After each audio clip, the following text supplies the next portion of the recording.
everyone, welcome to Trident Solutions. So today, we are going to learn how to use a dimension tool. So I want to add a dimension in this box without manually putting a dimension value. So to do that, go to click the dimension, and then, for example, in this linear, click the linear if you want to know the dimension of your box. So here, you can see we have 250px. So to make that visible, so just click and drag. Okay, so again in this area, if you hover, it will automatically add a dimension, but it will not show unless you click and drag.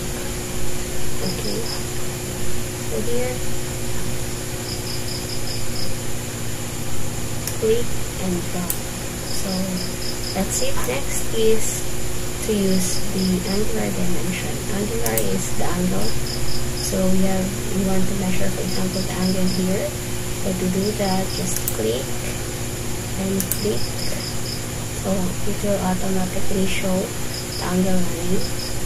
So just one click to show, to make it visible, to make it So that's it. You can also find the angle outside, or you can also find the angle value outside. So to do that,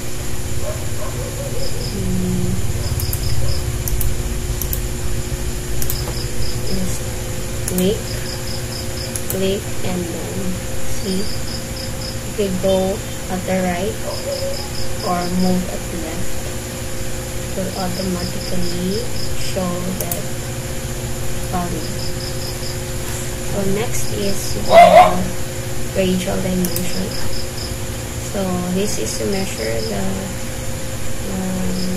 circle or ellipse. For example, I will create a circle here.